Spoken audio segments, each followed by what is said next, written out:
Entonces, como les decía, paternidad y filiación matrimonial, estamos en el artículo 199. El marido es padre del hijo concebido durante el matrimonio, aunque éste sea declarado insubsistente, nulo o anulable. ¿Estamos bien? Entonces, miren, la regla general es de que si un hijo nace dentro del matrimonio, es del padre, ¿verdad? Se presume que es del padre. Aunque el matrimonio sea declarado insubsistente, nulo o anulable. Miren, cualquiera de las tres. ¿Se recuerdan ustedes cuál es la diferencia entre insubsistente, nulo y anulable?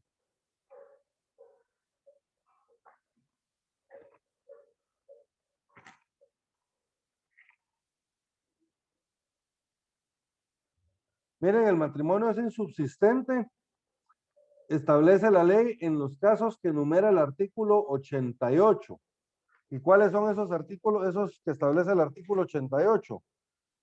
¿Se recuerdan? Tienen impedimento para contraer matrimonio los parientes consanguíneos en línea recta y la colateral los hermanos y los medios hermanos, los ascendientes y descendientes que hayan estado ligados por afinidad y las personas casadas o unidas de hecho con distinta persona a la de su conviviente.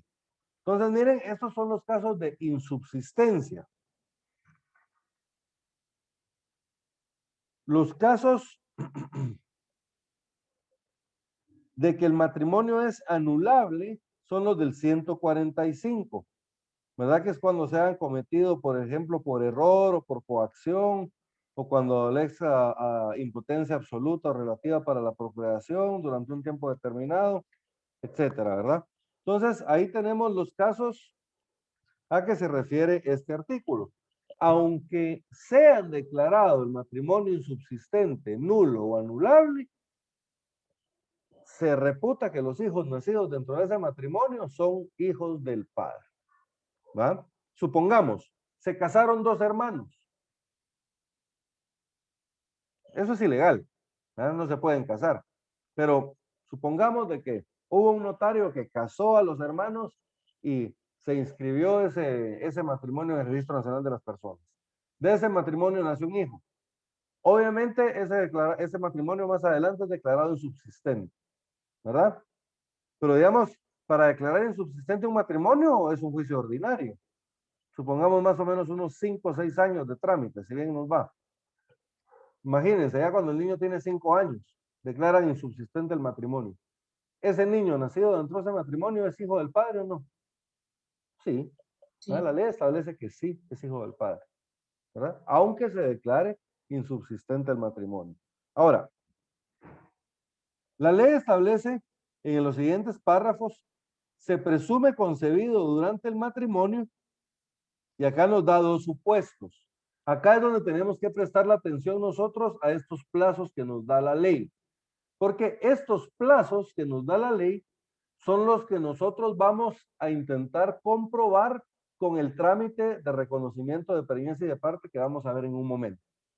Entonces, fíjense, pues, establece, se presume concebido durante el matrimonio el hijo nacido después de 180 días de la celebración del matrimonio o de la reunión de los cónyuges legalmente separados. Bueno, aquí hay varios supuestos que tenemos que analizar. Leamos el siguiente párrafo y vamos analizando después poco a poco.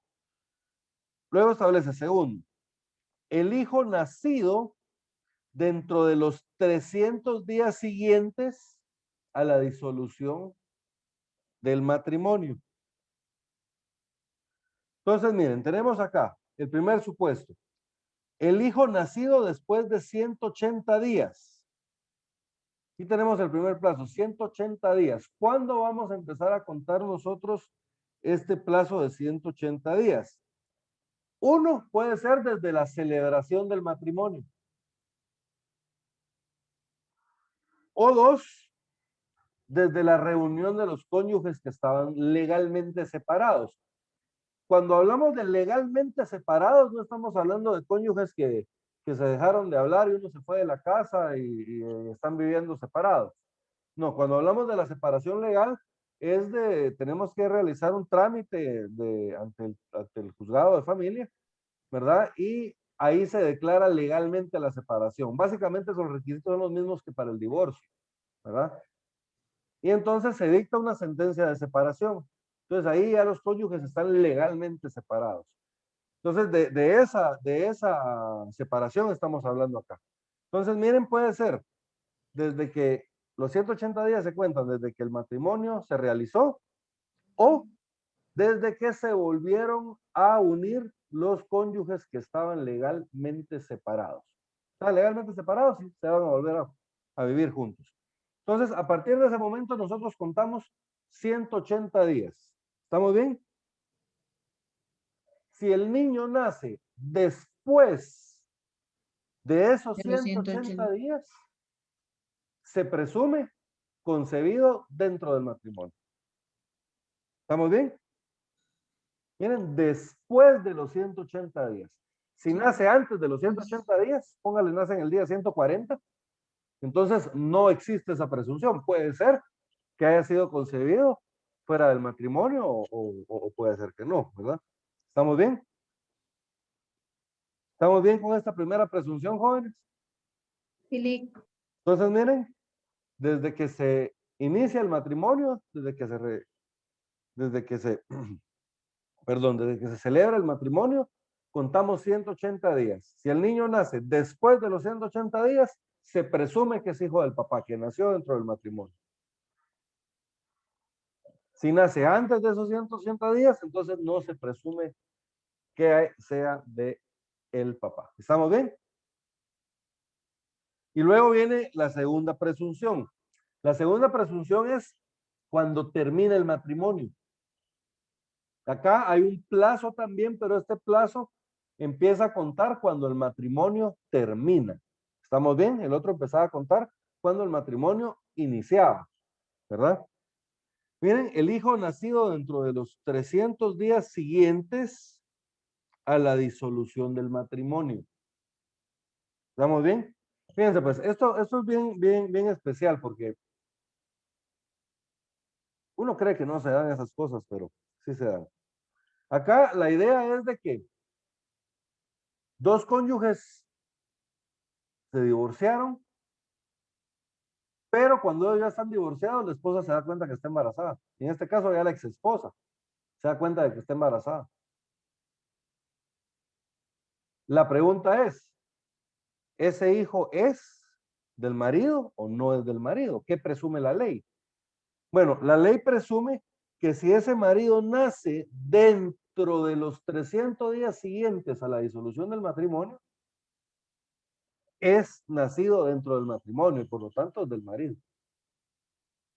Si nace después de esos 300 días, entonces no se presume que sea del marido. Ya habría que probar que sea del marido, ¿verdad? Que más adelante vamos a hablar de la forma de probar la paternidad de alguien. Pero, entonces, si se dan cuenta, estos son plazos de presunción legal. Ustedes han oído cuando en los memoriales de demanda se ponen toda la serie de pruebas, pruebas documentales, declaraciones de testigos, declaraciones de parte o confesión judicial, depende del tipo de proceso que sea, pero al final siempre le ponemos presunciones legales y humanas. Pero si ustedes dan el Código Procesal Civil, no dice mucho de las presunciones legales y humanas, ¿verdad? Pues las presunciones legales son estas precisamente, ¿verdad? Son aquellos casos en los que la ley preestablece una situación determinada en la que si las personas se encuentran en esa situación preestablecida, se presume alguna cuestión determinada. Por ejemplo, en este caso se presume que el hijo es nacido dentro del matrimonio. Miren, esa es una presunción legal. Porque, ¿se acuerdan cómo empieza este artículo? El marido es padre del hijo concebido durante el matrimonio. O sea que si el hijo nace dentro del matrimonio, ¿de quién es? Del marido. Y luego viene la presunción. Miren, se presumen concebidos durante el matrimonio, y si son durante el matrimonio, pues obviamente son del marido, el nacido después de los 180 días de la celebración del matrimonio. Y el nacido después de los 300 días de la disolución del matrimonio. Nacido fuera de esos tiempos, no se puede presumir que sea del marido. ¿Estamos bien? Ya habría que probarlo como les decía. ¿Vamos bien hasta acá, jóvenes? Sí, Lick, gracias. Fíjense que, y luego establecen el artículo 200. ¿Alguien me puede leer el artículo 200, por favor, Merari? Dice, prueba en contrario. Contra la presunción del artículo lo anterior no se admiten otras pruebas que la prueba molecular genética del ácido desoxirribonucleico. Ay, no lo puedo decir. Parece trabalenguas, ¿verdad? Así como de haber sido físicamente imposible al marido tener acceso con su cónyuge en los primeros 120 días de los 300 que precedieron al nacimiento por ausencia, enfermedad, impotencia o cualquier otra circunstancia. Fíjense, pues, la prueba en contrario. Establece la ley que es esta primera parte que nos leyó Merari, que no se admite otra prueba que la prueba del ácido mira, ya no lo puedo decir yo tampoco, disexorribonucleico, que básicamente es la prueba de ADN, ¿verdad? Así es más fácil decirlo. Es la prueba de ADN. La prueba de ADN es una prueba que nos da el 99.9% de certeza, ¿verdad? De la veracidad de la prueba. Entonces, básicamente ya es la prueba madre, dicen en la doctrina, ¿verdad? Si tenemos duda, pues hacemos una prueba de ADN y ahí con toda certeza vamos a saber que la persona es o no es el padre. ¿Estamos bien? Y luego establece otras cuestiones que ya que la regulaba desde originalmente el código. Establece también la imposibilidad física, ¿verdad?, del marido de tener acceso con su cónyuge en los primeros 120 días de los 300. ¿Estamos bien? Entonces, miren, ¿se acuerdan cuando contábamos los 300 días? Desde que termina el matrimonio. Pero resulta que dentro de los primeros 120 días de esos 300, el marido era físicamente imposible que él pudiera tener acceso carnal con su mujer. Entonces, esa es una prueba que podemos utilizar nosotros en contra de la presunción anterior, ¿verdad? Era una prueba que se usaba cuando no había ADN, ¿verdad? Ahora que hay ADN, yo no creo que nadie invoque esta prueba, pero aún se encuentra vigente. Pero imagínense, ¿cómo sería que físicamente imposible? La ley establece físicamente imposible en los primeros 120 días por ausencia. La persona está en Estados Unidos. Ay, mi amor, fíjate que ya tengo 3 meses de embarazo, ¿verdad? Es imposible, ¿verdad? Entonces, la persona no estaba en el lugar donde está la esposa. Entonces, ahí es una prueba en contrario. ¿Cómo lo podemos probar? Con una certificación del movimiento migratorio, por ejemplo, ¿verdad? O pueden haber videos, fotos de él en el otro país o en otro lugar. Pudiera ser por enfermedad, ¿verdad? Pudiera ser por enfermedad. La persona estaba convaleciente, totalmente inconsciente en cama y no podía tener acceso con la esposa. Impotencia, ¿verdad? Impotencia sexual, ¿verdad? La persona básicamente no puede, ¿verdad? Entonces es imposible que pueda tener el hijo. Yo conocí un caso hace años de una pareja conocida mía que ellos se casaron, pero él había tenido un matrimonio anterior y tenía 2 hijos del matrimonio anterior. Cuando intentaron tener hijos con su nueva esposa, no podían y no podían y no podían. Iban al doctor y resulta de que el doctor le dijo de que él tenía impotencia absoluta para procrear hijos. O sea, era estéril, básicamente, ¿verdad? Y él le dijo, bueno, ¿y eso cómo me pasó? ¿Cuándo me pasó? Le dijo, no, usted es estéril de nacimiento, le dijo, a usted nunca ha podido tener hijos. Y resulta que él ya tenía dos, ¿verdad? Entonces, acá empezó todo un proceso para probar para negar en este caso la paternidad de los menores. Miren, dificilísimo porque el otro ya estaba encariñado con los niños y todo. Al final, los pobres niños fueron los que más sufrieron, pero como les digo, puede darse el caso. Este sería un caso de impotencia, digamos, la persona es estéril, no tiene posibilidades de tener hijos.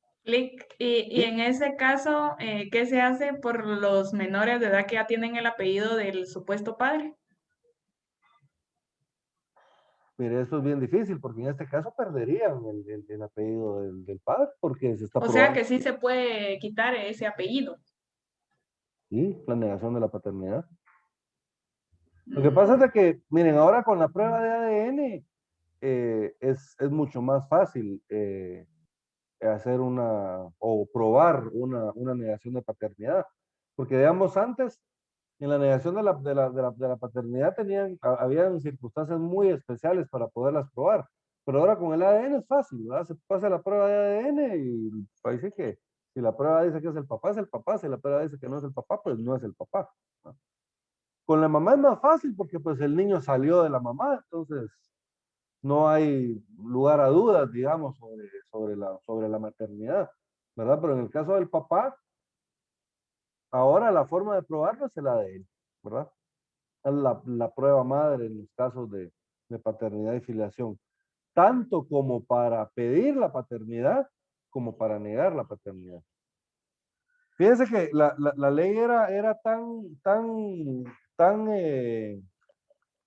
protectora de la paternidad en ese sentido que hasta incluso si había adulterio comprobado de la madre. Les voy a leer el artículo 203. El marido no puede impugnar la paternidad del hijo concebido o nacido durante el matrimonio, alegando adulterio de la madre, aun cuando ésta declare en contra de la paternidad del marido, salvo que se le hubiera ocultado el embarazo y el nacimiento del hijo, en cuyo caso sí podrá negar la paternidad probando los hechos y justifiquen la impugnación. Si el marido no se le hubiera declarado en estado de interdicción, podrá ejercitar el derecho a su representante legal. Eso era lo que establecía antes la ley, ¿verdad? Pero ahora en todo juicio de paternidad, la prueba pues va a ser el ADN, ¿verdad? Bien, entonces estamos claros con los plazos que acabamos de ver y para qué sirven dichos plazos. ¿Hay alguna duda con respecto a esto?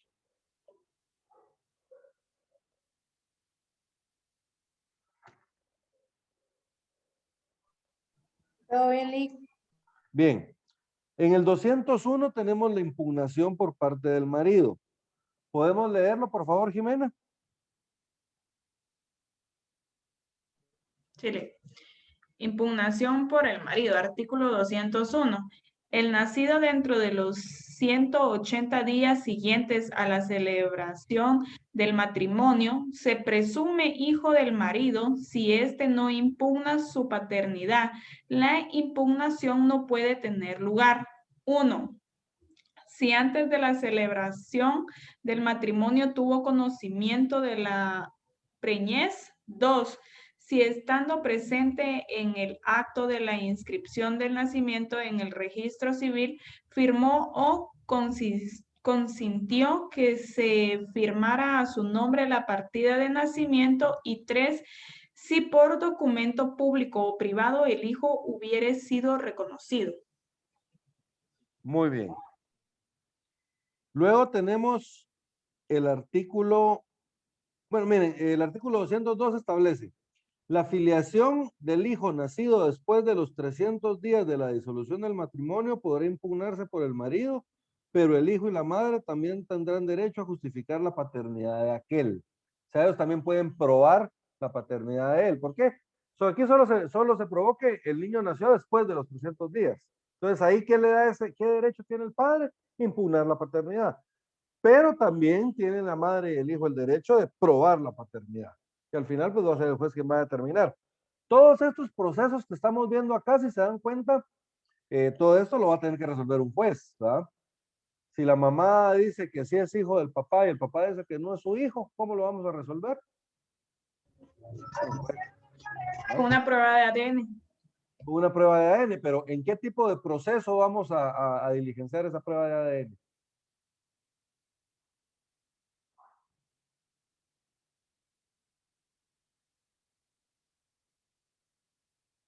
Bien, acá fíjense que como la ley no nos está señalando una forma de tramitarlo, entonces se debe de tramitar por la vía del juicio ordinario.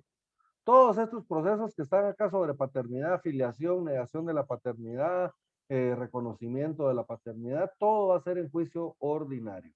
Y dentro de la tramitación del juicio ordinario va a ser que nosotros vamos a aportar todas las pruebas, incluyendo la prueba del ADN.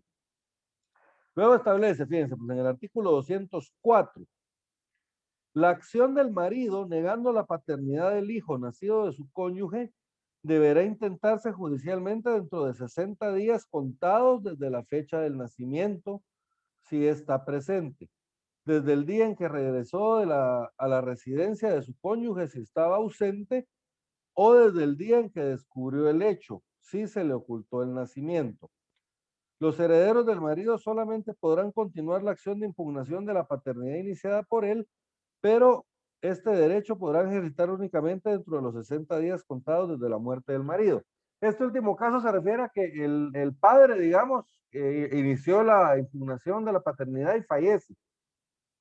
Entonces, en este caso, los herederos de él pueden continuar con el trámite de la negación de la paternidad, pero tienen 60 días desde la muerte del papá para poderlo continuar. Ahora, si el supuesto padre no inició en vida la negación de la paternidad, no lo pueden hacer tampoco los herederos. ¿Estamos bien? Ahora, en el artículo 206, aquí viene un derecho que tiene la mujer, que está casada y que se separó del marido o que enviudó, ¿verdad? Que falleció su marido, que es donde establece derechos de la mujer encinta. Leamos el artículo 206, por favor, David. Un gusto, licenciado. En caso de separación o disolución del matrimonio, la mujer que esté encinta deberá denunciarlo al juez o al marido en el término de 90 días contados desde su separación o divorcio. Asimismo, si la mujer queda encinta de a la muerte del marido, deberá denunciarlo al juez competente dentro del mismo término, a fin de que, en uno u otro caso, se tomen las disposiciones necesarias para comprobar la efectividad del parto en el tiempo legal y establecer la filiación. Miren, establece con el fin, en uno o en otro caso, de que se tomen las disposiciones necesarias para comprobar la efectividad del parto en el tiempo legal y establecer la filiación. ¿Cuál es ese tiempo legal? ¿Se recuerdan? Los 300 días que vimos antes. Miren, la mujer, ¿cuál es el derecho que tiene? Cuando ella se separa del marido o se disuelve el matrimonio o fallece el marido, en cualquiera de estos casos, ella tiene derecho a denunciarlo al juez. Y actualmente también lo puede hacer al notario, que es el trámite que vamos a ver a continuación. ¿Verdad? Ya se permite que ese trámite también sea llevado ante el notario. Entonces la ley establece va a denunciarlo al juez o al marido, ¿va? ¿Cómo se lo denunciaría yo al marido? Pues notarialmente, ¿va? Voy al notario, que el notario lo notifique, ¿verdad? O judicialmente por medio del juzgado, ¿verdad? Porque si llega ella y le dice al marido, mira, fíjate que estoy embarazada, tal vez se le va a decir, ah, vaya, pues que te vaya bien, ¿verdad? Pero si lo hacemos ante un notario o ante un juez, va a quedar constancia de la denuncia. Aunque la ley también permite hacerlo ante el marido, pero establece ante el juez o ya vimos, ¿verdad? Que también se puede hacer ante el notario. Y obviamente si el marido está fallecido, pues hay que denunciarlo solamente ante el juez o ante el notario. Entonces se va a poner la denuncia ante el juez en un plazo de 90 días. ¿Cuándo empieza a contar este plazo de 90 días? Desde que se separa del marido, desde que se disuelve el matrimonio o desde que fallece el marido. Ahí empieza a contar el plazo de 90 días, ¿verdad? Entonces, dentro de ese plazo, ella pone la denuncia y el único objeto del trámite es determinar que el hijo nazca dentro de los 300 días después a que terminó el matrimonio. ¿No? Ya sea separación, divorcio o fallecimiento del marido. Entonces, en cualquiera de esos casos, vamos a comprobar que el hijo nazca dentro de los 300 días. ¿Con qué objeto? Probar la filiación, ¿verdad? Así de sencillo. Un hijo nacido dentro del matrimonio tiene derechos sobre los bienes del papá, ¿verdad? Los nacidos fuera también, pero entonces ahí ya tendríamos que probar que el hijo es del papá. ¿Me entienden? Ahí es donde entra la importancia de la presunción. Si el hijo nace dentro de los 300 días, nosotros no tenemos la necesidad de probarlo. Ya la ley presume que es hijo del papá y se inscribe en el RENAP como hijo de él y no hay ningún problema, ¿verdad? Pero si nace después de los 300 días, entonces ya puede ser sujeto a impugnación, ¿verdad? Ya sea por parte del padre, ¿verdad? Básicamente. ¿Estamos bien? Entonces, miren, ahí tenemos los derechos de la mujer encinta. Como reflejo de estos derechos, jóvenes, se regula en el decreto 54-77, que es la ley reguladora de la tramitación notarial de asuntos de jurisdicción voluntaria, un trámite que es el reconocimiento de preñez o de parto. Aquí hay dos cosas que es lo que podemos nosotros reconocer. Uno es la preñez, que es el estado de embarazo de la madre, y dos, el parto, que es en sí ya el hecho del nacimiento del niño o de la niña, ¿verdad? Entonces, ¿dónde tenemos regulado nosotros el reconocimiento de preñez o de parto? Esto lo vamos a Lo encontrar 14. a partir del artículo 14 de la ley de jurisdicción voluntaria, le decimos de cariño, ¿verdad? Del decreto 54-77. Leamos por favor el artículo 14, José Humberto.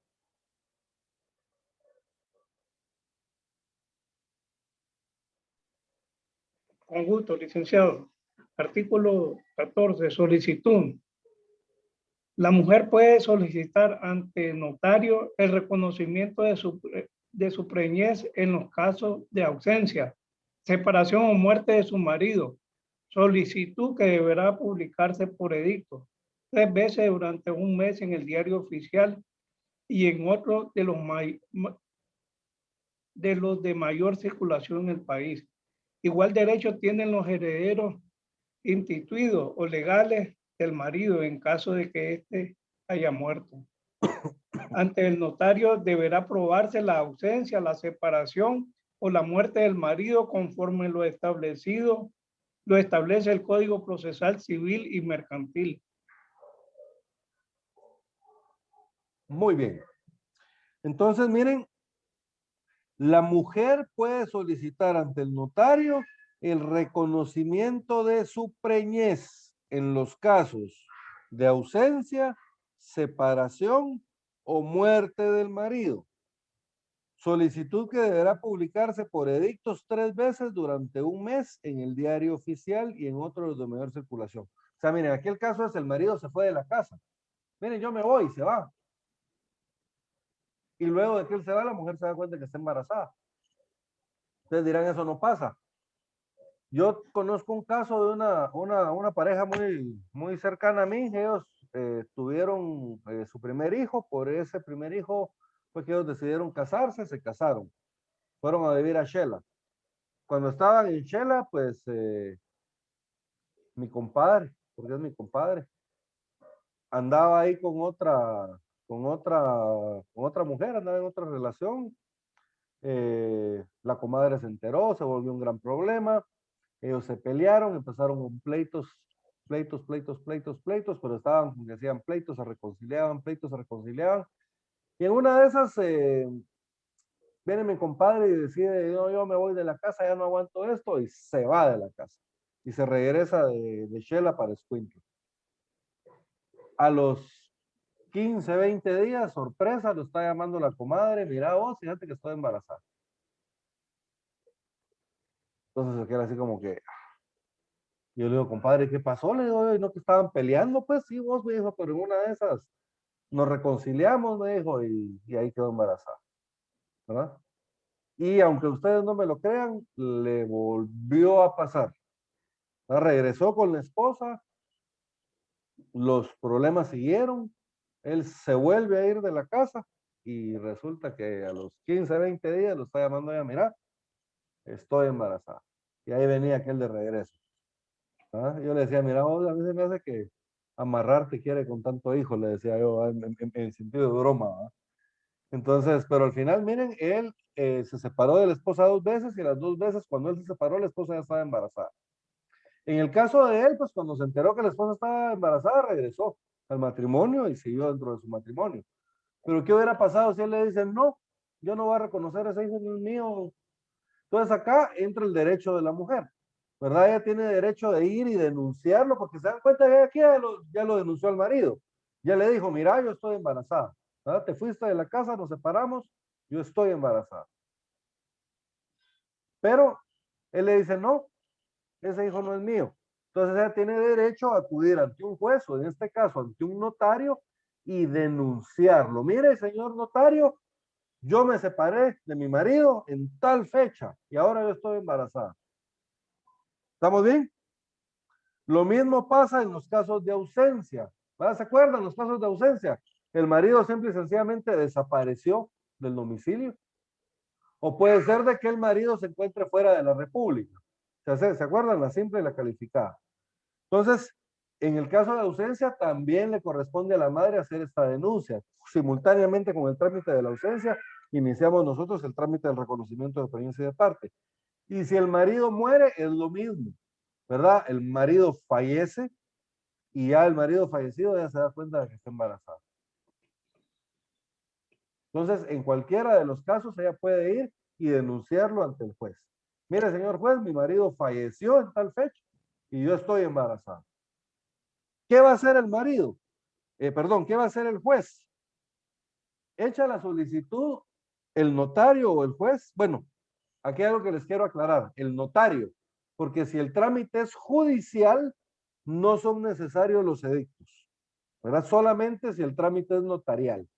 Entonces, cuando el trámite es notarial, el notario va a ordenar que se publiquen 3 veces durante un mes los edictos en el diario oficial y en otro de los de mayor circulación. Normalmente para publicar los edictos, primero los vamos a publicar al diario oficial y ya cuando están publicados en el diario oficial, vamos a publicarlos al diario de mayor circulación. Porque en el diario de mayor circulación nos piden que esté previamente publicado en el diario oficial cuando es necesario. Eso con la idea de que las publicaciones sean hechas los mismos días, ¿verdad? Entonces nosotros en el diario oficial dijimos que las publicaciones durante el mes van a hacerse los días, por decirles algo, el día 1, el día 15 y el día 30, ¿verdad? Son 3 durante un mes. Entonces, exactamente esos días deben hacerse las publicaciones también en el diario de mayor circulación, que normalmente se utiliza la hora porque pues es el de menor costo, ¿verdad? Es el más barato. Entonces, para evitarle costos al cliente, es el que regularmente se utiliza. Los herederos instituidos también tienen ese derecho. Les voy a poner un ejemplo. Fallece el padre de familia y el padre pues tiene 3 hijos y la mamá está embarazada. Entonces, el mismo derecho que tiene la madre de pedir que se reconozca, también los hermanos, los herederos instituidos, también pueden pedir que se reconozca al hijo. ¿Estamos bien? Que se reconozca a su hermano, ¿verdad? Cuando hablamos de herederos instituidos, jóvenes, ojo, ¿cómo se instituyen los herederos? Únicamente por medio de un testamento, ¿verdad? ¿Estamos bien? Entonces, cuando hablamos de herederos instituidos, esto lo van a hacer los herederos instituidos dentro del testamento. ¿Estamos bien? Luego establece, ante notario deberá probarse la ausencia, la separación o la muerte del marido conforme lo establece el Código Procesal Civil y Mercantil. ¿Verdad? ¿Cuáles van a ser los medios de prueba que vamos a utilizar nosotros para poder probar ya sea la separación, la ausencia o la muerte del marido? Los medios de prueba que nos establece el Código Procesal Civil y Mercantil. Ahí entran la declaración de parte, ¿verdad? Por ejemplo, si el marido está vivo, si es un caso de separación, podemos citar al marido a declarar, ¿verdad? Declaración de parte, de acuerdo a un pliego de posiciones. Si el marido no realiza la declaración, podemos pedir la confesión ficta, ¿se recuerdan? Entonces todo lo que se declara en la confesión se tiene por cierto. Podemos exhibir documentos, por ejemplo, en caso del que el marido haya fallecido. Entonces vamos a utilizar como prueba las certificaciones del Registro Nacional de las Personas, la certificación de defunción y la certificación de nacimiento para acreditar el parentesco también. ¿Estamos bien? Podemos utilizar declaraciones de testigos, ¿verdad? Podemos utilizar medios científicos de prueba, ¿verdad? El ADN, ¿verdad? En este caso. ¿Estamos bien? Si el marido ya falleció, ¿cómo le hacemos con la prueba de ADN? Podemos tomar muestras de ADN, por ejemplo, de los hermanos. Y ahí podemos determinar nosotros realmente si son hermanos paternos o no, si estos dos tienen el mismo papá. ¿Verdad? Entonces, como les digo, es una prueba bien certera. ¿Estamos bien? Entonces, miren, se hace la solicitud. ¿Cómo hacemos la solicitud, jóvenes? Es un trámite de jurisdicción voluntaria notarial, entonces lo vamos a hacer por medio de un acta notarial. ¿Estamos bien? Luego del acta notarial, se recuerdan, se debe emitir una primera resolución. Acá no lo dice. Acá no lo dice, pero nosotros ya sabemos de que tiene que haber una primera resolución. En esa primera resolución nosotros le damos trámite al reconocimiento de preñez y de parte. Se tienen por presentados los medios de prueba ofrecidos por las personas y se ordena la publicación de los edictos, ¿verdad? Después se hace una notificación y después de esa notificación vamos a hacer la publicación de los edictos. ¿Verdad? Es cuando ya acudimos al diario oficial y al diario de mayor circulación, hacemos el pago respectivo y ya solo queda esperar el día de la publicación porque nosotros tenemos que ir a el diario oficial, o sea, la hora en su caso, a conseguir el diario de ese día, sacar la hoja en la que está publicado el edicto y esa hoja la vamos a agregar al expediente de jurisdicción voluntaria para probar que efectivamente sí se hizo el edicto, ¿verdad? De igual forma con los recibos de pago de los edictos, ¿verdad? La fecha en que se solicitó la publicación, todo eso queda dentro del expediente también como prueba, ¿verdad? Del expediente. ¿Estamos bien? En el artículo 15. Pero licenciado, fíjese que me surge una duda con respecto a todo lo que se está hablando. Sí, digamos, este proceso es un proceso obviamente de jurisdicción voluntaria, ¿verdad? Por tanto, es el notario quien lo efectúa. Sí. Pero, digamos,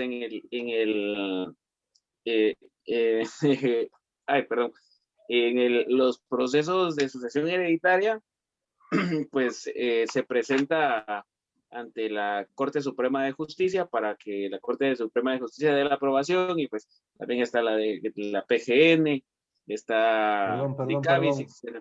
¿Sí? ¿Cuál Corte Suprema de Justicia? Se tiene que presentar ante el organismo judicial, mejor dicho, al organismo judicial se tiene que presentar la radicación del proceso, ¿cierto? Ok, sí. Es el registro de procesos sucesorios. Sí, correcto. ¿Existe, digamos, algún registro? Porque es que, pues, la verdad es que creo que tal vez estoy un poquito perdido en el punto de, bueno, si este proceso también se radica, ¿ante quién se radica? Porque no creo que haya alguna oficina, digamos, del organismo judicial que reciba este proceso de esta forma, o nada más es un proceso que realiza el notario y después lo inscribe y pues no hemos llegado todavía ahí. No, exacto, no hemos llegado todavía ahí. Esto, miren, pues, este proceso se realiza únicamente ante el notario, se radica ante el notario y, y la tramitación se lleva ante el notario, ¿verdad? El objeto de este es que si nosotros probamos que el menor nació dentro de los 300 días, va a ser que se inscriba como hijo de nacido dentro del matrimonio. Ese es el objeto de este trámite, digamos, ¿verdad? Pero no debemos digamos, de enviar un aviso ante algún, digamos, como en el caso que usted mencionaba del sucesorio, ante el registro de procesos sucesorios. No.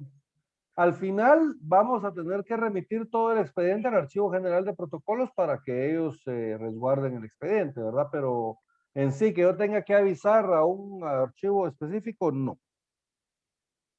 Ah, ok, ¿Estamos perfecto, bien? gracias. Muy bien. En el artículo 15 tenemos las medidas de oficio. Para esto les voy a pedir por favor que saquen su Código Procesal Civil y Mercantil, porque vamos a relacionar ahorita el artículo 346.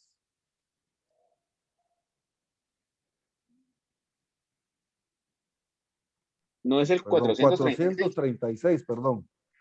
Ya estoy disléxico, yo, jóvenes. Aquí está. Bien. Establece el artículo 15 primero. El notario está facultado para tomar todas las medidas a que se refiere el artículo 436 del Código Procesal Civil y Mercantil. Y en su caso, los facultativos deberán cumplir con las obligaciones preceptuadas en el citado artículo. Ahorita vamos a ver cuáles son esas obligaciones. Ahora, ¿quiénes son los facultativos? Jóvenes, ¿a quién se refiere con eso con esa palabra facultativos?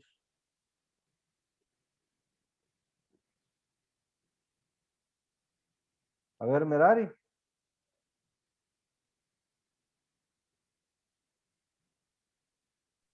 Perdón, Lick, no le escuché.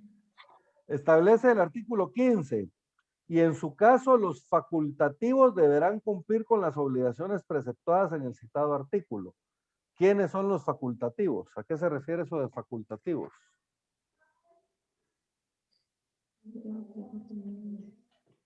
No son los No notarios. sé. No, no son los notarios.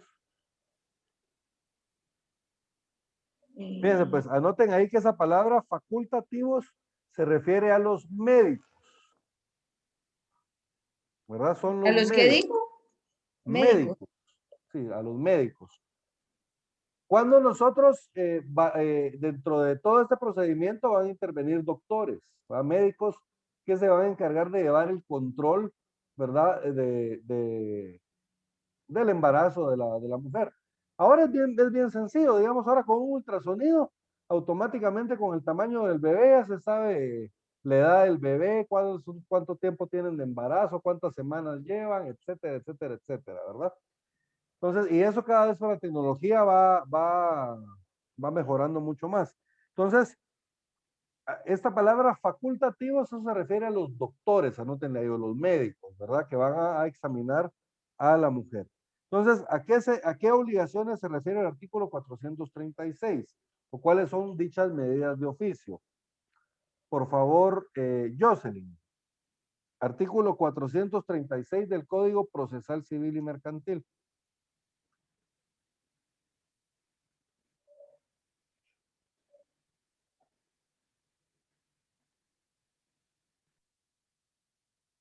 Keila.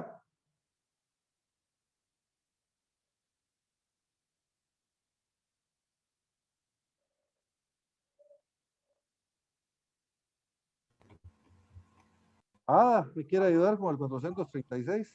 Ok, con gusto. Gracias, Artículo Ada. 4, artículo 436, medidas de oficio.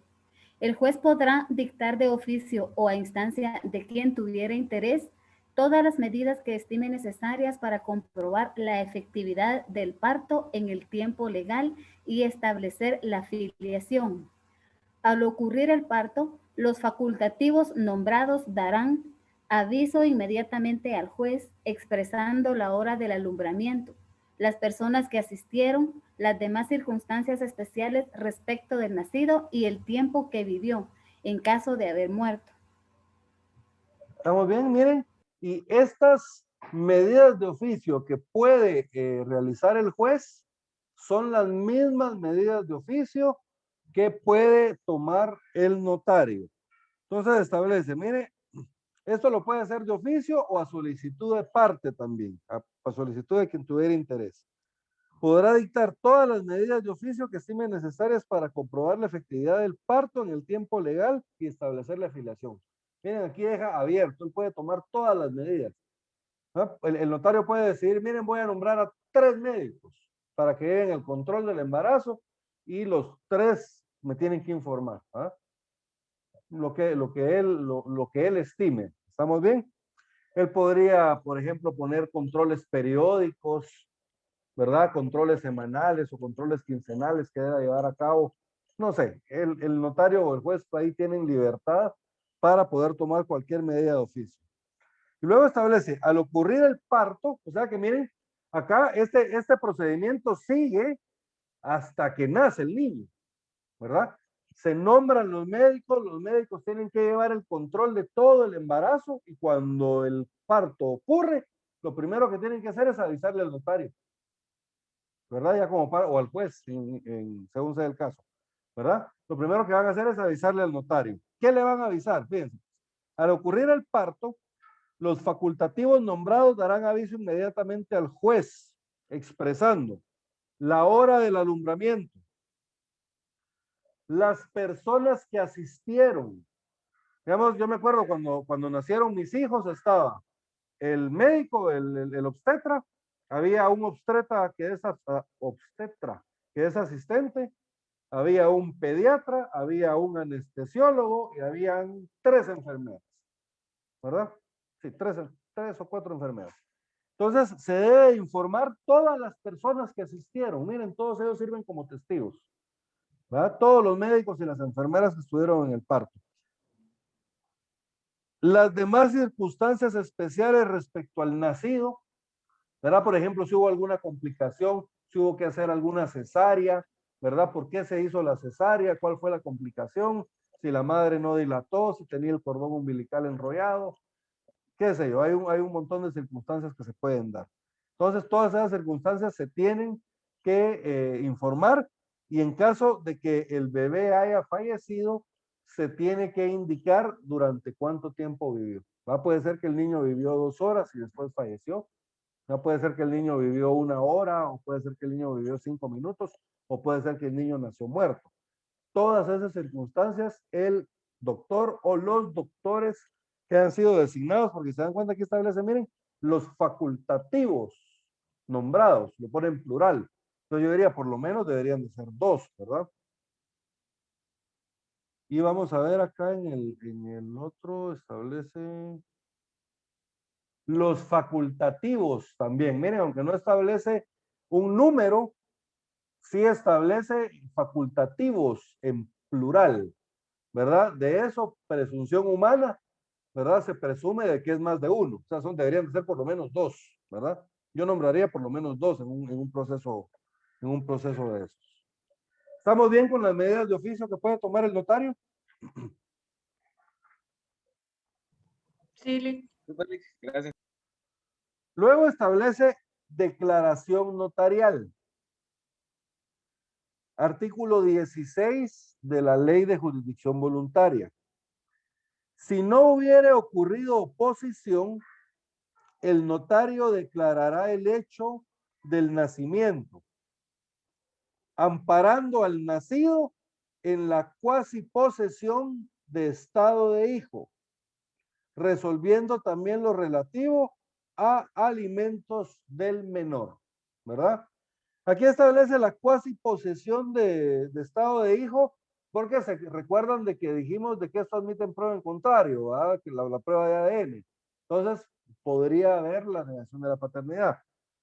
Entonces, se le otorga la cuasi posesión de estado de hijo, ¿verdad? Y se resuelve lo relativo a los alimentos. El notario aquí, miren, aquí mismo, el notario puede fijar alimentos para el menor. ¿Estamos bien? ¿verdad? De la misma forma que lo va a hacer el juez.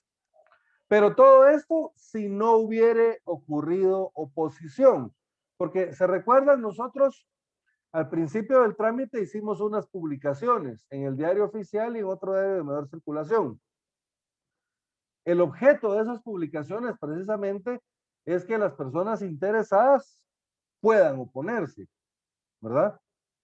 Puede ser que se entere el marido, ¿verdad? El marido ausente y se oponga, diga no, ¿verdad? Es físicamente imposible porque yo no estaba en el país, ¿verdad? O es físicamente imposible porque yo estaba trabajando en Puerto Barrios y mi mujer estaba en Guatemala, ¿verdad? O es físicamente imposible porque yo me hice la vasectomía y aquí tengo mi certificación. Miren, hay imposibilidad para tener hijos. ¿Me entienden? Varias pruebas en contrario que él pudiera oponerse.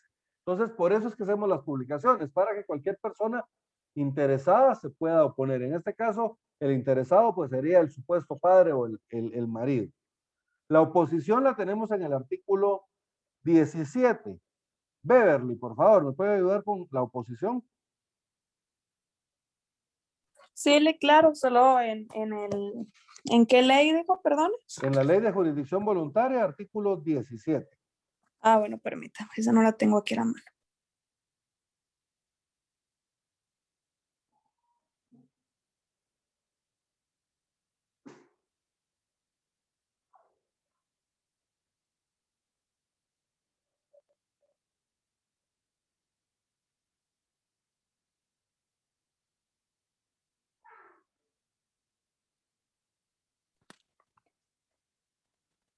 Oposición.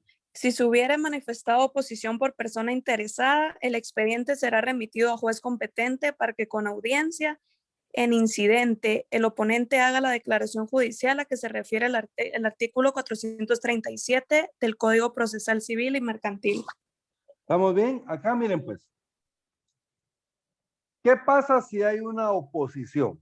Entonces, si hay oposición, lo primero que vamos a hacer es que vamos a remitir el expediente a juez competente, ¿verdad? ¿Por qué? Porque ya de acá, al haber oposición, el solo hecho de la oposición, ¿se acuerdan? Hay litis. Y uno de los principios fundamentales de la ley de jurisdicción voluntaria es de que debe de haber un consentimiento unánime para este trámite. Al momento de haber oposición, se acabó el consentimiento unánime. Entonces, vamos a remitir el expediente completito ante el juez competente. ¿Para qué? Para que en forma de incidente, la persona que se opuso haga la declaración a la que se refiere el artículo 437 del Código Procesal Civil y Mercantil. Entonces, necesariamente tenemos que ir al Código Procesal Civil y Mercantil y ver qué establece el 437. Por favor, leámoslo. Merari, por favor. 437 del Código Procesal Civil y Mercantil. Ahorita voy. Muy bien. Ok. Declaración judicial. De todo lo actuado se dará audiencia por 2 días a quienes hubieran manifestado interés en las diligencias, si estos nada alegaren en contra. El juez declarará lo que proceda para los efectos civiles. Si hubiere oposición, se sustanciará en vía ordinaria. Si el resultado de las diligencias fuere favorable a la madre o al hijo, mandará el juez, no obstante la oposición, que se ampare el nacido en la cuasiposición de hijo y de los bienes del presunto padre, se le provea lo que necesite para sus alimentos. ¿Se dan cuenta la importancia de esto, verdad? Porque aquí, aunque haya oposición, pero vamos a ir por partes. Primero, de todo lo actuado se dará audiencia por 2 días a quienes hubieran manifestado interés en las diligencias. ¿Se acuerdan? Las personas se opusieron, se les da en la vía de los incidentes 2 días para que ellos se puedan manifestar al respecto. ¿Estamos bien? Si estos nada alegaren, el juez declarará lo que procede para los efectos civiles. Ahora, si hay oposición, cuando hablamos de oposición, ya no hablamos un mero interés en el asunto, sino que estamos hablando ya de que yo me opongo al trámite.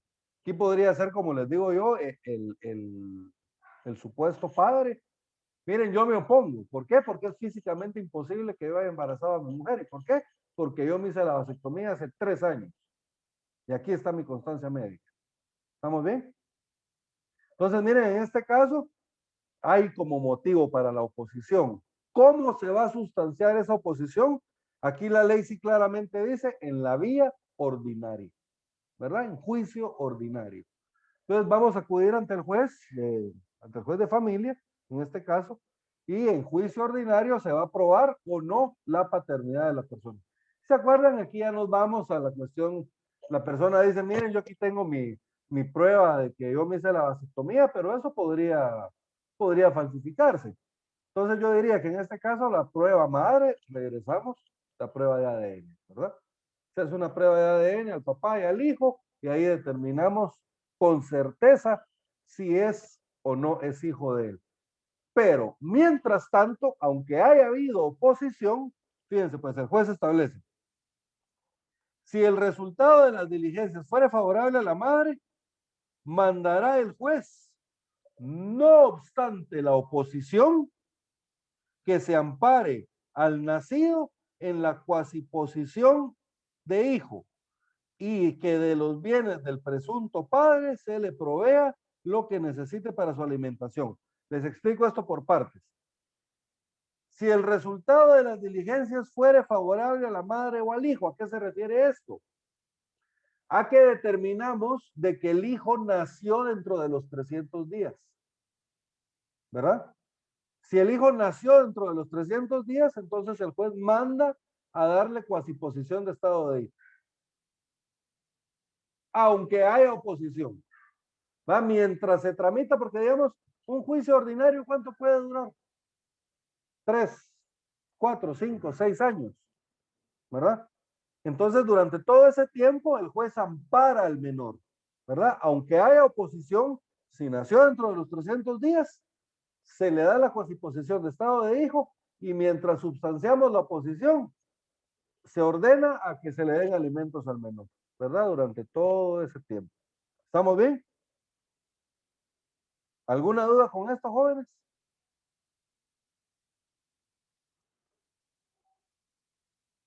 ¿No hay dudas? No, Lick. Perfecto.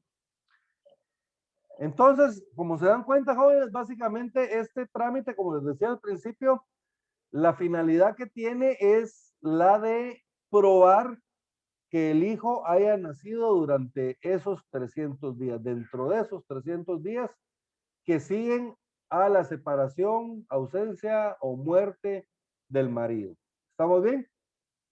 Si nace dentro de esos 300 días, se presume que nació dentro del matrimonio, que fue concebido dentro del matrimonio y por lo tanto se presume que es hijo del marido. Y como les decía, esto pues admite prueba en contrario. Esta presunción admite prueba en contrario, que es el ADN. ¿Estamos bien?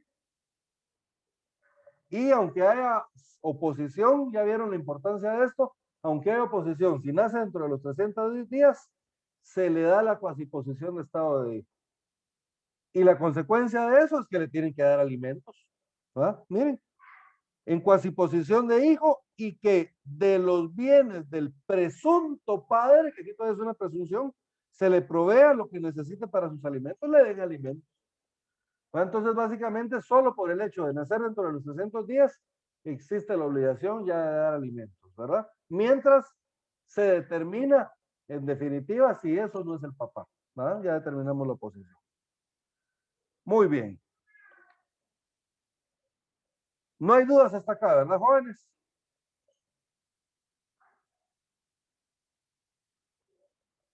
Muy bien. Entonces vamos a pasar al siguiente tema, que es el cambio de nombre. Puede ser que nos dé tiempo a ver solo la parte sustantiva, jóvenes. Miramos la parte sustantiva y seguimos con el trámite en la siguiente clase.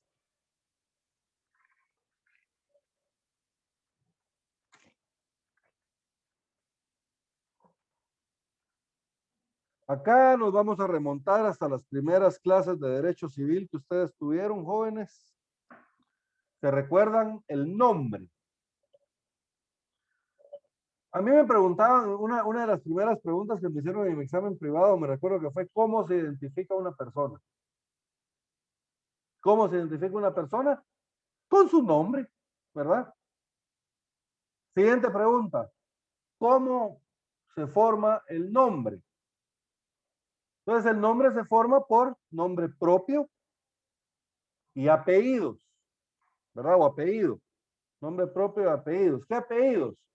Los apellidos, fíjense, pues aquí en orden, los apellidos del padre y de la madre que estén casados o unidos de hecho.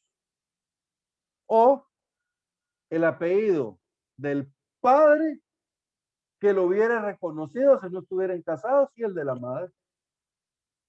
Y si el padre no lo reconoció, entonces los dos apellidos de la madre.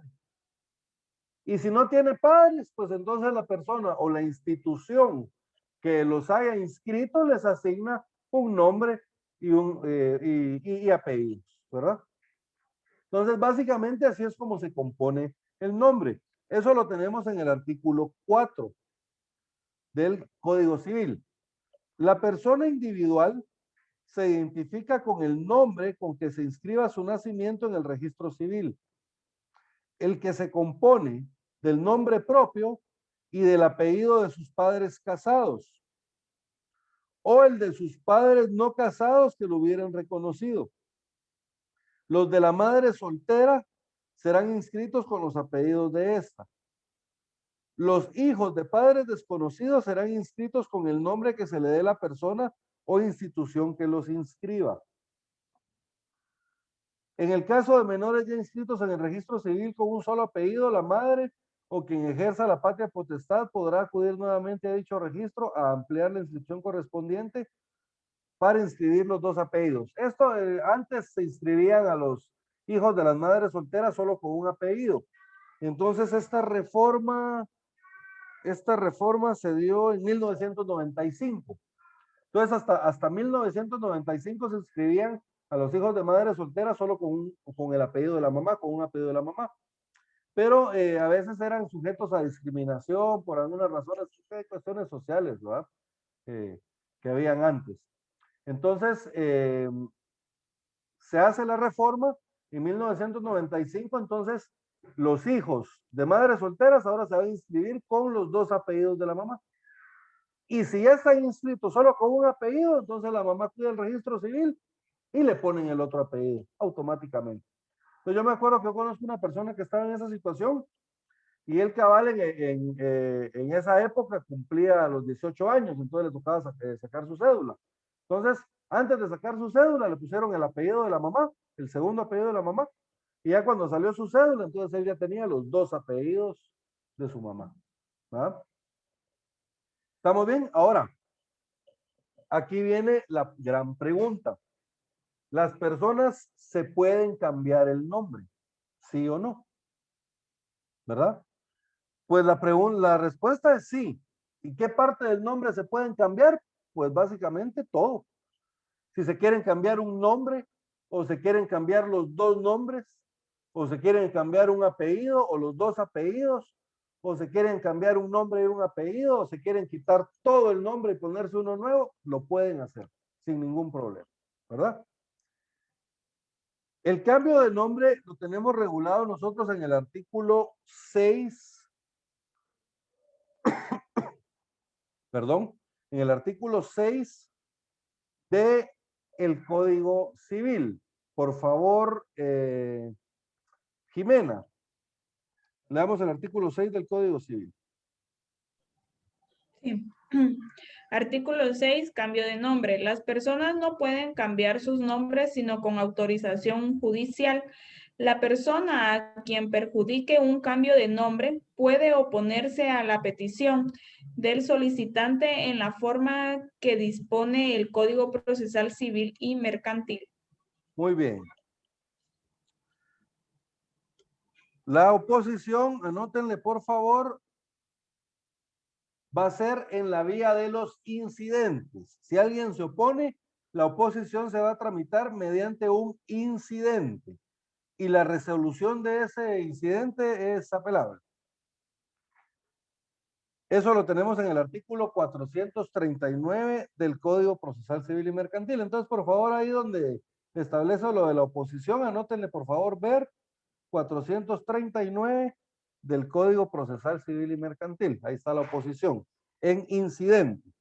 Entonces, las personas no pueden cambiar sus nombres sino con autorización judicial o notarial, agréguenle ahí, por favor, porque ya vieron que según el decreto 54-77 ya se puede realizar el cambio de nombre notarialmente también.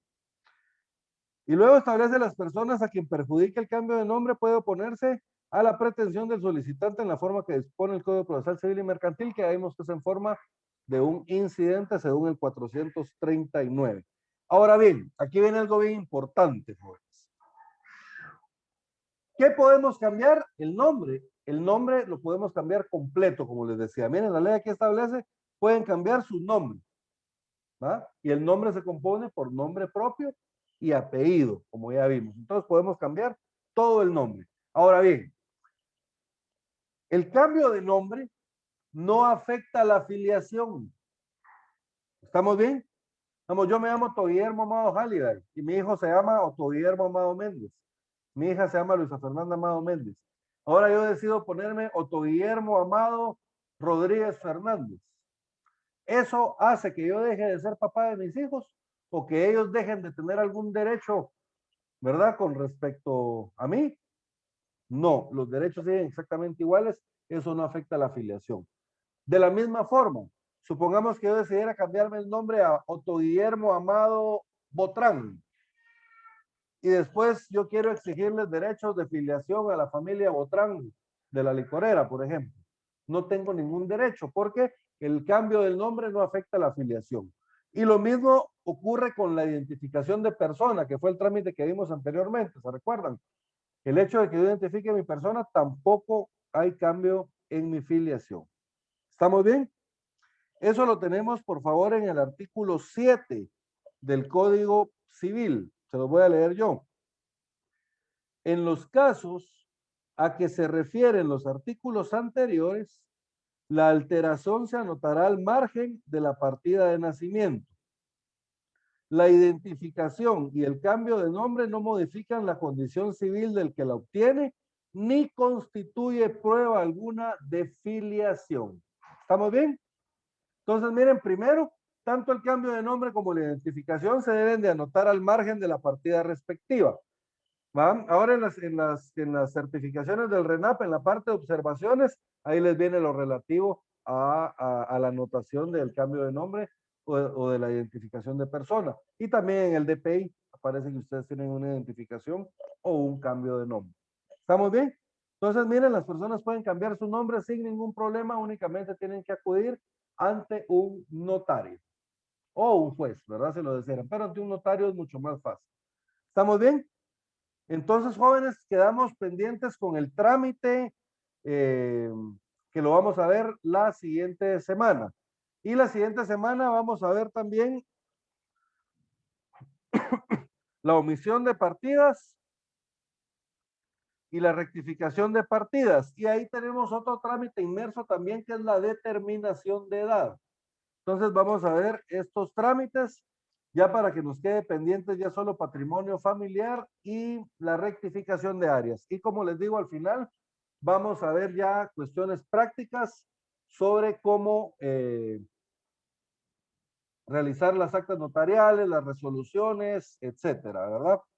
Antes de que se me vayan, jóvenes, les voy a compartir la asistencia del día de hoy, por favor. No se me vayan. Ahorita. Lick, y ahí se recuerda de mandarnos los links de las grabaciones, por favor. Claro que sí. Jóvenes, permítanme un Gracias, Lick. momentito porque salió como que no me mandé el link. Me lo voy a mandar de nuevo y ahorita se los voy a Si no lo compartir. manda al chat. Yo creo que más fácil al chat, ¿verdad? Sí. Sí, ¿saben qué? Mejor se los voy a mandar ahorita al chat, así más más rápido porque yo me lo había enviado por correo, pero no me lo...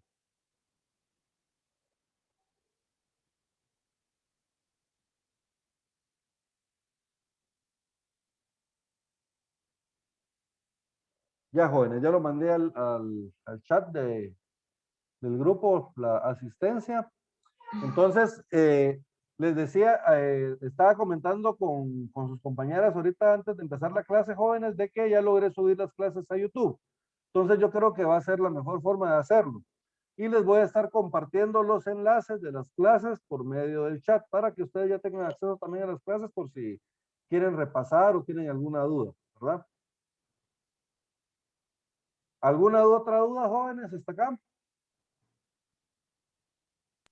No, licenciado, todo bien, muchas gracias. Muy amable. Perfecto. Entonces, nos vemos la siguiente semana, jóvenes. Y ahí les mando los links para que puedan ver las clases por YouTube también. Saludos y que tengan un feliz fin de semana. Gracias, Lick. Feliz Gracias, tarde. Lick, igualmente. Provecho, Lick. Provecho, saludos. Feliz tarde, provecho. Feliz tarde. Feliz fin de